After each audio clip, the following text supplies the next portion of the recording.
เขาโยนไม่โยนเดี๋ยวมันหายเอาเก็บเร็วเก็บเร็วเก็บเกมเก็บไดโนเสาร์แล้วเกมเก็บไดโนเสาร์แล้วตักไดโนเสาร์ขึ้น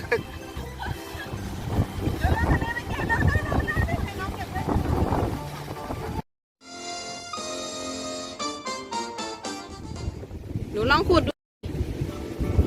ขุดตรงเนี้ยตรงเนี้ยไม่รู้เหรอไม่รู้เหมือนกัน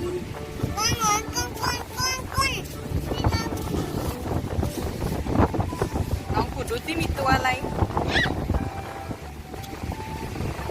เฮ้ยอะไรอะอะไร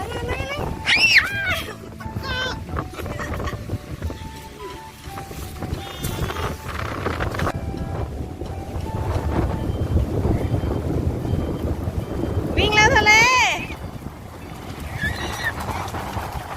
ครับมานี่แล้ว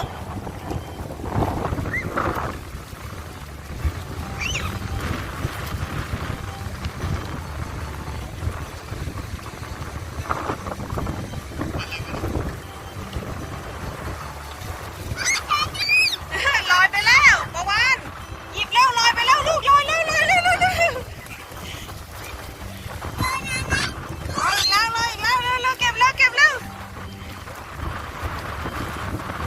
พยุงน้องหน่อยลูกพยุงน้องหน่อยแกง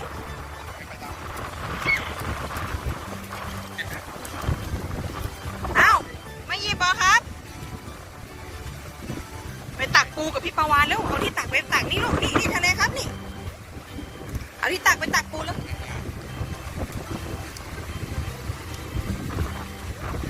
มาแล้วเอาลอยไปแล้วโอ๊ย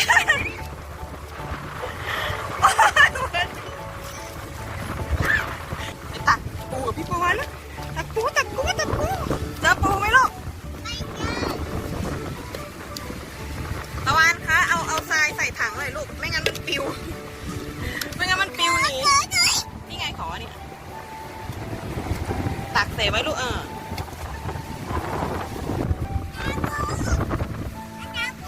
ครับ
เป็นจระเข้เลยจระเข้น้ำเค็มน้องมาเล่นด้วยแล้ว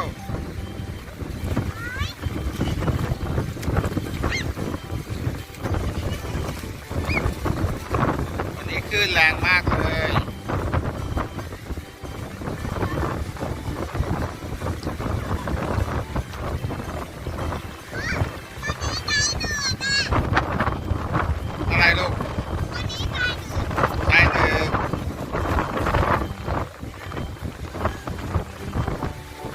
ครับ นั่งเลยครับ นั่งเลยครับ คุณทะเลนั่งเลยเฮ้ยคุณทะเล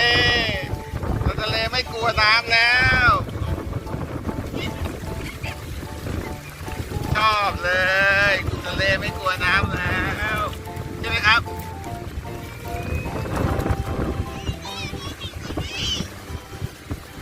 เดี๋ยวมันหายนะลูก ดูอย่าโยนนะอย่าโยน ลอยน้ำได้ไหม เพราะโยนไม่โยนเดี๋ยวมันหายลูก เอาเก็บเร็วเก็บเร็วเก็บเร็ว เกมเก็บไดโนเสาร์เร็วเกมเก็บไดโนเสาร์เร็วตักไดโนเสาร์ขึ้น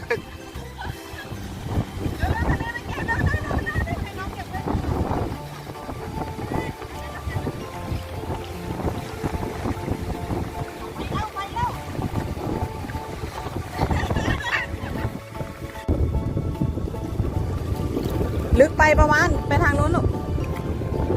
ทางนู้นเดินขึ้นคานขึ้นฝั่งแล้วเอาทะเลคานขึ้นฝั่งแล้วลูกคานขึ้นฝั่งแล้ว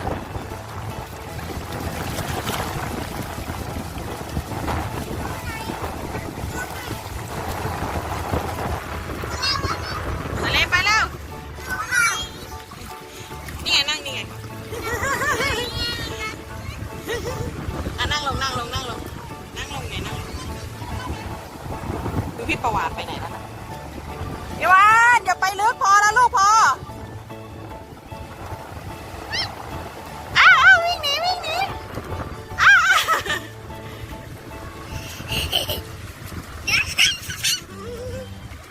เรียนนั่งนี่นั่งน้ำนี่นั่งทรายเอาขาลงขุดปูแล้วขุดปูไปขุดปูพี่ประวานลูก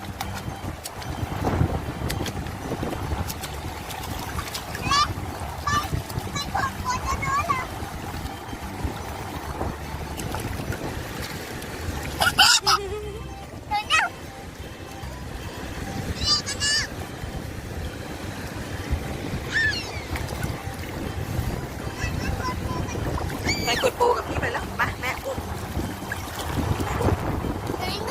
1 2 3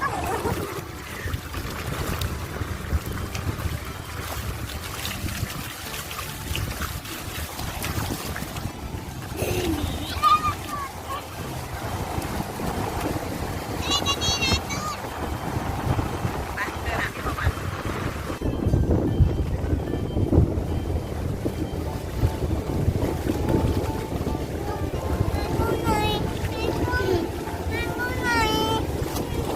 มาเดินมา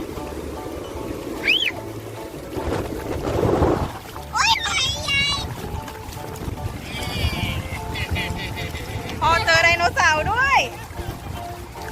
อุ้ยประมาณหอยตัวใหญ่